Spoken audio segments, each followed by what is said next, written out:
નમસ્તે દર્શક મિત્રો, આજે આપણે વાત કરવી છે સાબરમતીમાં આવેલી ગુજરાતની સૌથી મોટી જેલ કે જ્યાં 4000 જેટલા કેદીઓ રહે છે અને એક સમજો ને એક મોટું ટાઉન કહી શકાય એટલી વસ્તી છે, એટલી વસાહત છે અને અંદર જેલની અંદર જ રહે છે. ખાવા પીવાની વસ્તુથી આથી લઈને એની રસોઈથી લઈને બધું, નાવા ધોવાનું બધું અંદર હોય છે. એ તો આપણે બધા જાણીએ છીએ. તો એ જે એમનું રોજિંદુ પાણીનો જે વપરાશ છે એ જે ગટરમાં નીકળે છે, એ ગટરથી શાકભાજી બનાવવામાં આવે છે. હવે એની અંદર બાથરૂમના પાણીમાં સાબુનો વપરાશથી લઈને ઘણું બધું થતું હોય છે, આપણે જાણીએ છીએ. ઘણા બધા કેમિકલ્સ એમાં આવતા હોય છે. રસોઈમાં વપરાતું પાણી આ તે બધું, અને નાવાના સાબુ, ધોવાના પાવડર, આ બધું કેમિકલ્સ વાળું પાણી ત્યાં ખેતરોમાં વપરાય છે. અને એ ખેતરો બીજા કોઈના નથી, કોઈ ખેડૂતના નથી, સરકારના ખેતર છે. અને સરકાર એ પાણી વાપરી રહી છે, એમાં શાકભાજી બનાવી રહી છે, ઘઉં બનાવી રહી છે અને એ આસપાસના લોકોને વેચે છે. તો એની વાત કરવી છે એટલા માટે કે આ જે કારાગૃહ જે છે, ગુજરાતનું સૌથી મોટું કારાગૃહ, કે જેમાં ગાંધીજી પણ એક સમયે રહેલા હતા અને બીજા આઝાદીના સમયથી લઈને ઘણા બધા લોકો એમાં રહેલા, મને અઠંગ ગુનેગારો જે કહી શકાય એવા પણ એમના રહેલા. 71 એકરમાં આ લગભગ સાબરમતી જેલ આવેલી છે. બધું એમાં અલગ અલગ બાંધકામથી બધું આવી જાય, પણ એમાં જે ખેતર માટે વપરાતી જે જમીન અલગ ફાળવેલી છે એ લગભગ 50% જેવી અલગ છે. પણ એમાંથી 5 એકર જમીન એવી છે કે જેમાં શાકભાજી ઉગાડવામાં આવે છે, ખેતરની પેદાશો લેવામાં આવે છે અને એ શાકભાજી આસપાસના લોકોને વેચવા માટે કેદીઓ જાય છે. જેલના ભજીયા જે રીતે વેચાય છે અને લોકો ખાવા માટે જાય છે, એ રીતે શાકભાજી આસપાસના સુભાષ બ્રિજની આસપાસ, સાબરમતી આસપાસ, જ્યાં સુધી શાકભાજી ન વેચે ત્યાં સુધી જેલના કેદીઓ લારી લઈને એ વેચવા માટે જાય છે. આ વાત આપણે કરવી છે. જોકે જેલમાં બહુ સારી પ્રવૃત્તિઓ, ઘણી બધી સારી પ્રવૃત્તિઓ, લગભગ 100 જેટલી પ્રોડક્ટ જેલના કેદીઓની છે. 100 પ્રોડક્ટ, કલ્પના ન કરી છે કેટલી સક્સેસ સ્ટોરી જેલની છે, એના ઉદ્યોગ, જેલ ઉદ્યોગની. આટલું કદાચ ભારતમાં આઈ થિંક કે બીજા કોઈ જેલમાં આટલી સફળ રીતે કોઈ જેલરે કર્યું હોય એવું નથી. અનેક પ્રકારના જેલરો એમાં ફાળો આપેલો છે, પણ બહુ સારું કામ કર્યું છે એમણે. ઘણી બધી પ્રોડક્ટ, ખાસ કરીને ભજીયા, જો આખું અમદાવાદ ખાય છે ભજીયા, અને માત્ર અમદાવાદમાં જે શરૂ થયું, સક્સેસ થયું, નફો કરતું થયું, બધું થયું, પછી બીજી 4 જેલોમાં પણ શરૂ થયું, રાજ્યની અલગ અલગ 4 જેલોમાં. તો એમની પ્રોડક્ટ બહુ સક્સેસ છે. બેટરી પ્રોડક્ટ તો એટલી બધી જબરજસ્ત ચાલી રહી છે, તે એનું ટર્નઓવર 2 કરોડ રૂપિયા છે. બોલો, 2 કરોડ રૂપિયા ટર્નઓવર છે એનું. તો આ બધાની વચ્ચે આટલું સફળ રીતે સંચાલન થતું હોય અને રસોઈ જે કેદીઓની બનતી હોય, એમાં જે શાકભાજી વપરાતા હોય એ આ ખેતરોમાં બને અને જે કંઈક શાકભાજી વધે એ આસપાસના લોકોને વેચવા જાય.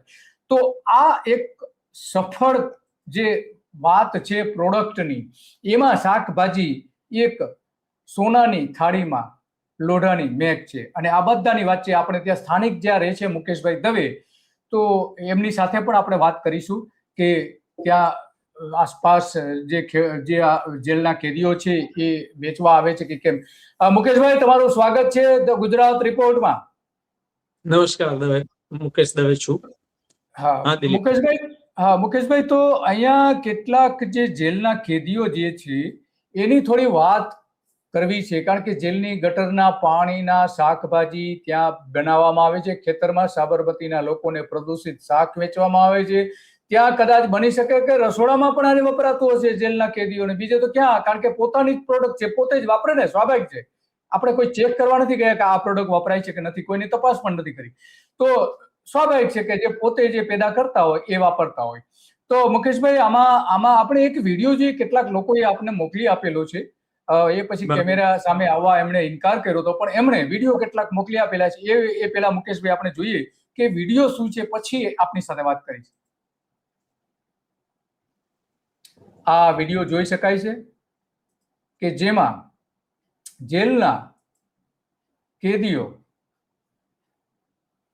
શાકભાજી ઉગાડે છે. આ ગટરનું પાણી આવી રહ્યું છે, જ્યાંથી ગટરનું પાણી ખેંચવામાં આવી રહ્યું છે એનો વિડીયો છે. સ્થાનિક લોકોએ જ ઉતારીને મોકલેલો છે. પેલા ચર્ચા કરવા તૈયાર થયા, પણ પછી એમણે ઇનકાર કર્યો કે આજે થઈ શકે એવું નથી, પણ ઇનકાર જ હતો. આ પાઇપલાઇન દ્વારા ત્યાં પાણી પહોંચાડવામાં આવી રહ્યું છે. આપણે સ્પષ્ટપણે જોઈએ છીએ કે ખેતર જ્યાં છે ત્યાં આ પાણી આપવામાં આવી રહ્યું છે. વિડીયોમાં સ્પષ્ટપણે આપણે જોઈ શકીએ છીએ.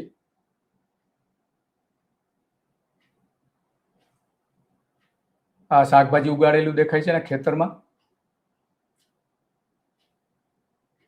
અને ત્યાં ઘઉં પણ પેદા કરવામાં આવે છે. આ બધા જ આપણે જોઈ શકીએ છીએ આટલા પ્રમાણમાં.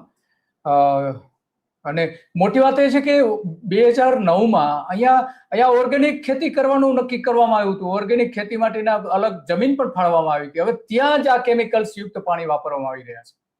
આ જોઈ શકાય છે કે ત્યાં ખેતરોમાં જે વાવેતર કરેલું છે, કૃષિ અને ડેરી બંને, અહીંયા ડેરી પ્રોડક્ટ પણ હતી. આજે 5 એકર અને એની પાસે એમાં જે પેદા થતું હોય ઘાસ આ તે બધું, તો ત્યાં ઘઉં, ચોખા અને બટાકા અને શાકભાજી તો પેદા થતા હતા, પણ જે એની બાય પ્રોડક્ટ નીકળતું હોય, ઘાસ થતું હોય, એ બધું જ અહીંયા જે પશુઓ રાખવામાં આવેલા એ પશુઓને આપવામાં આવતા હતા.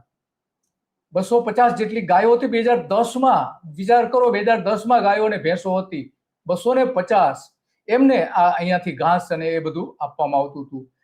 કેદીઓને ડેરી સાયન્સ પણ શીખવાડવામાં આવતું. બહુ સારી પ્રવૃત્તિ થતી હતી, એમાં કોઈ સવાલ નથી. અને એના માટે માર્ગદર્શન જે આપતું હતું ગુજરાત વિદ્યાપીઠ જે છે, ઓર્ગેનિક ખેતી માટે જાણીતું છે અને એમની ખેતીવાડી માટે પણ જાણીતું છે. અલગ અલગ જગ્યાએ એમની કોલેજો પણ છે.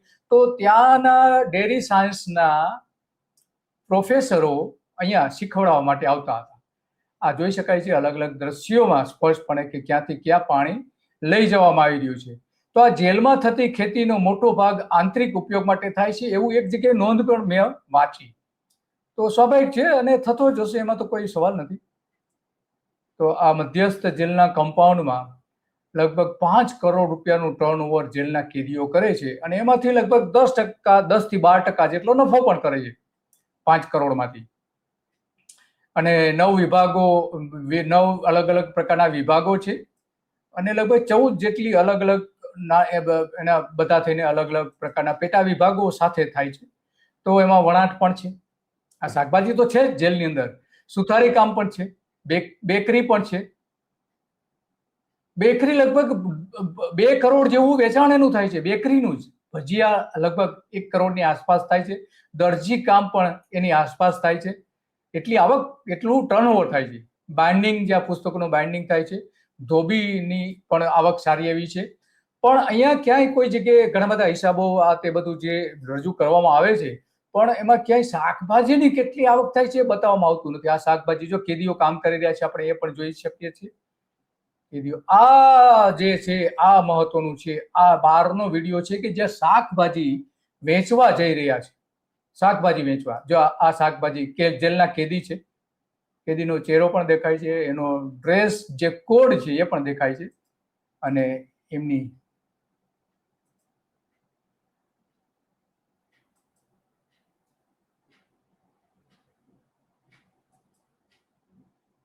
આ જોઈએ લારીમાં જે વેચવા જાય છે, આ લારી છે, એમાં થોડું ઘણું શાક હવે રહ્યું છે, એ વેચીને નીકળી જશે.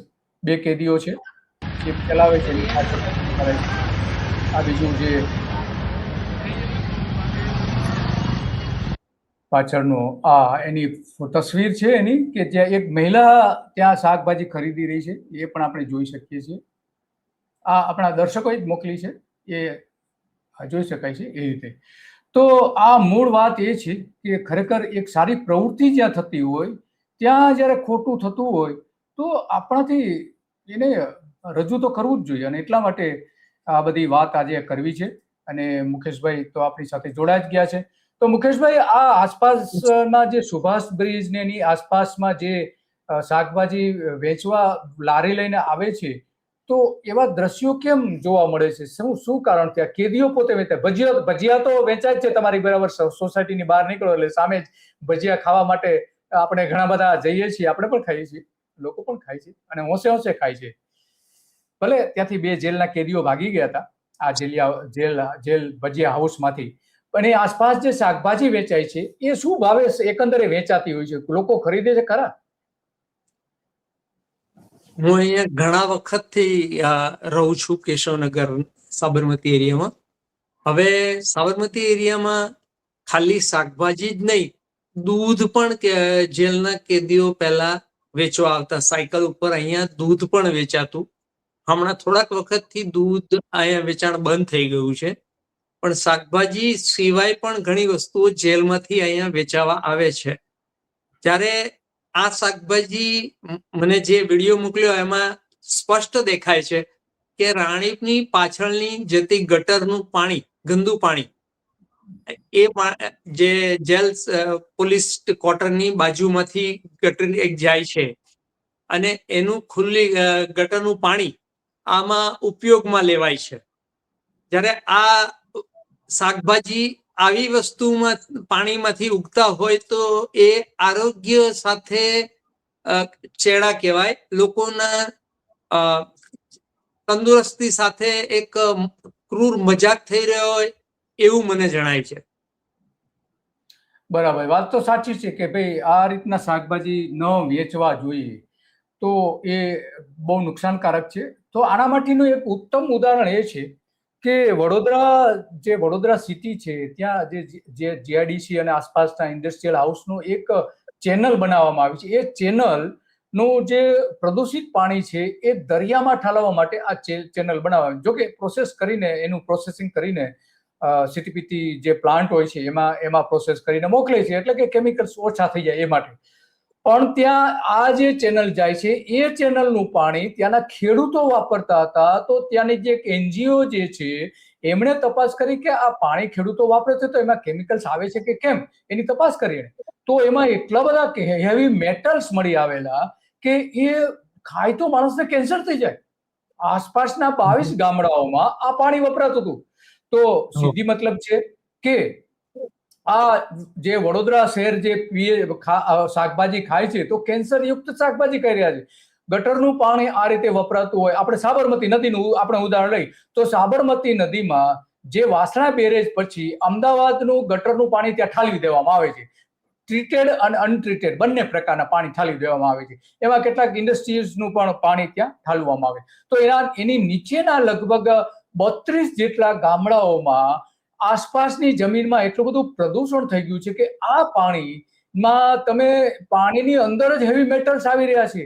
અને ત્યાં આ બધા 32-33 ગામ છે એ શાકભાજી બનાવે છે, ડાંગર પકવે છે, ખેતીની તમામ પ્રકારની જ્યાં થતી હોય ત્યાં એ પ્રોડક્ટ થતી હોય એ બધી ત્યાં વાપરે છે. તો એમાં પણ સ્વાભાવિક છે કે હેવી મેટલ્સ આવતા હોય. અને જે પર્યાવરણ ક્ષેત્રે કામ કરનાર લોકો તો સ્પષ્ટપણે કહે છે કે આ પ્રકારનું ગટરનું પાણી વાપરી શકાય નહીં. વાપરવામાં આવે તો એમાં હેવી મેટલ્સ આવે કે જે હેવી મેટલ્સ એવા છે કે જે કેન્સર થતું હોય છે. એના કારણો કેટલાક હોય છે, એ પૈકીનું એક કારણ છે. તો આ તમારી વાત સાચી છે કે આરોગ્ય માટે બહુ જોખમી અને નુકસાનકારક છે. તો આ સ્થાનિક લોકોને ખબર છે, આસપાસના લોકોને, કે આ રીતે ગટરના પાણીથી જેલના કેદીઓ શાકભાજી ઉગાડી રહ્યા છે? ચીમનભાઈ, બ્રિજના છેડે આસ્થા શોપિંગ સેન્ટર એક આવેલું છે. એની સામે જેલ ભજીયા હાઉસ એક હતું અને એની બાજુમાં જેલની જે બનાવેલી પ્રોડક્ટો વેચવા માટે, બેકરી પ્રોડક્ટ વેચવા માટેનું એક કાઉન્ટર બનાવેલું હતું, જે ઘણા વખતથી અત્યારે બંધ છે. અને એને કઈ કોમર્શિયલ બનાવવા માટે, મોટું બિલ્ડિંગ બનાવવા માટે લગભગ તૈયાર થઈ ગયું છે. ત્યાં આગળ સસ્તામાં સુભાષબ્રિજ સર્કલ આજુબાજુમાં જમવાનું મળી રહે એના માટે ડાઇનિંગ હોલ પણ એના ઉપર તૈયાર થઈ રહ્યો છે. અને એમાં પણ આ જ શાકભાજી વપરાશે એવું મારું માનવું છે. જ્યારે દૂધ સારું આવતું હતું એ દૂધ બંધ થઈ ગયું છે. અને લગભગ સવારના લગભગ દરરોજે પેડલ રિક્ષા લઈને અહીંયા સાયકલ ઉપર અલગ અલગ જગ્યાએ 2-3 ગાડી એ લોકોની જેલના કેદીઓની ફરતી હોય છે. એ લોકોનો વ્યવહાર પણ સારો છે, ભાવ પણ એકદમ રિઝનેબલ છે. બજાર કાળુપુરના ભાવથી લગભગ એ જ ભાવમાં વેચાતું હોય છે, હોલસેલ ભાવે. એટલે સસ્તું હોવાને હિસાબે એની પબ્લિક એને વધારે પ્રિફર કરે. અને આપણે એમ માનીએ કે અહીંયા દવાઓની છંટાતી હોય અને ઓર્ગેનિક વસ્તુ બનતી હશે એવી ગણતરી કરતા હોઈએ. એવા સંજોગમાં જો દૂષિત પાણીમાં આ વસ્તુ બનતી હોય તો કેટલી વ્યાજબી ગણાય? આ એક સવાલ મને મગજમાં ઉભો થાય છે. ઊભો થાય છે. હા, તો તમારી વાત સાચી છે કે કેટલી વાજબી ગણાય. તો આપણે આશા રાખીએ સત્તાવાળાઓ ત્યાં કંઈક પગલાં ભરે, કારણ કે આટલા મોટા પ્રમાણમાં જ્યારે શાકભાજી ઉગાડવામાં આવતું હોય અને 5 કરોડ રૂપિયાનું ટર્નઓવર આ બધાનું તમે ત્યાં કરી રહ્યા છો, એમાં શાકભાજી પણ હશે ને, દૂધ અને શાકભાજી પણ હશે જે તમે વેચી રહ્યા છો. તો આ સુધારવામાં આવે, કારણ કે લોકોના આરોગ્ય સાથે જે ચેડા કરવા એ કોઈ પણ રીતે વાજબી નથી. જેલ સત્તાવાળાઓએ આ સુધારો કરવો જોઈએ. મયુરભાઈ, તમે જોડાયા, ખૂબ ખૂબ આભાર કે તમે પોતાના અનુભવો કે વર્ષોથી ત્યાં તમે હતા અને રહો છો અને દૂધ પણ ખરીદતા હતા. કારણ કે હવે તો દૂધ કંઈ વેચાતું હોય એવું લાગતું નથી. તો આપનો ખૂબ ખૂબ આભાર. તો આ વાત એટલા માટે આજે કરવી પડે છે કારણ કે અહીંયા જે કંઈ વેચવામાં આવી રહ્યું છે એ ખરેખર લોકોના આરોગ્ય સાથે બહુ ચેડા કરનારું છે અને એ અહીંયા બિલકુલ ચલાવી ન શકાય. અને એટલા માટે જેલની ગટરના પાણીના શાકભાજી, સાબરમતી લોકોને પ્રદૂષિત શાકનું વેચાણ થઈ રહ્યું છે. એમાં મુકેશભાઈ કહી રહ્યા છે કે દૂધ પણ વેચતા હતા. તો આ બધી જ બાબતોમાં સાબરમતી માટે ખરેખર પગલાં લેવા જોઈએ, કારણ કે આપણે જાણીએ છીએ કે હર્ષ સંઘવી પણ અહીંયા વારંવાર ઓચિંતી મુલાકાત માટે જતા હોય છે અને બધા ત્યાં શું ચાલી રહ્યું છે બધી તપાસણી કરતા હોય છે. તો આ શાકભાજી જે ગટરનું પાણી વપરાય છે એ શાકભાજીની પણ તપાસ કરે. હવે જ્યારે ઓચિંતી મુલાકાત લે, આમ તો ઓચિંતી હોતી નથી, અગાઉથી જાણ કરવામાં જ આવતી હોય છે, નહીં તો આ બધું જ પકડાય છે. આ બધું ત્યાંના જે સાધન સામગ્રી બનાવવામાં આવે છે એ હર્ષ સંઘવી એ બધી જ બારીકાઈથી જુએ છે. તો શાકભાજીનું પણ જે વેચાણ થતું હોય એમને આ રીતે જોવું જોઈએ. હવે જ્યારે જાય ત્યારે જુએ, પણ જુએ ખરા કે આ શાકભાજી ખરેખર ખાવા લાયક છે કે કેમ, એની લેબોરેટરી ચકાસણી પણ કરવી જોઈએ. અને એટલા માટે આ બધી જ બાબતો આપણા માટે અત્યંત મહત્વની બની જાય છે. બસ આજે આટલું જ, અને આવી જ બાબતો ઉપર આપણે મળતા રહીશું અને લોકોને જાગૃત કરતા રહીશું. નમસ્તે.